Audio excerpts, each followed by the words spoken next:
Private కాలేజీలకు ఎప్పుడైతే ఇస్తామో సీట్ల మీద రేట్లు విపరీతంగానే ఉంటాయి.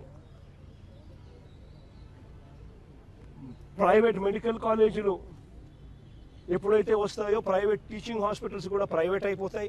ఇంక అందరూ ప్రైవేట్ అయినప్పుడు కాంపిటీషన్ ఎక్కడుంది?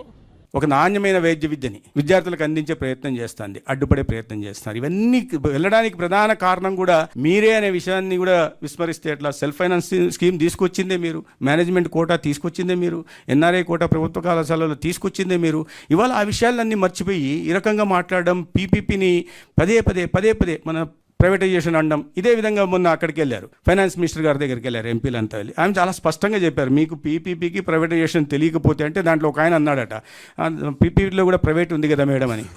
ఇంత మేధావులంతా పార్లమెంట్కి వచ్చారా, లేకుంటే కేవలం మీ పార్టీ ఇంత మేధావులు మీ పార్టీలోనే ఉన్నారా అన్నట్లు ఆడు ఏదో పోయింది, సరే వెళ్ళండి అని అన్నారట. అది అంటే అక్కడికి వెళ్ళి పబ్లిక్ ప్రైవేట్ పార్ట్నర్షిప్ అంటే దాంట్లో కూడా ప్రైవేట్ ఉంది కదా మేడం, అంటే అది ప్రైవేట్కి అమ్మేస్తున్నట్టు కదా అన్నారంటే అది మరి జగన్మోహన్ రెడ్డి గారు వాళ్ళకి చెప్పి పంపించారో లేదా వాళ్ళకు స్వయంగా పాపం అటువంటి మేధావి లక్షణాలు అబ్బాయో మరి నాకు తెలియదు, లేదా నాయకుడు చెప్తున్నారు కాబట్టి సరే నాయకుడికి అబద్ధం చెప్తున్నప్పుడు మనం కూడా దాన్నే వల్ల వేస్తే బాగుంటుందని అనుకున్నారో తెలియదు. కానీ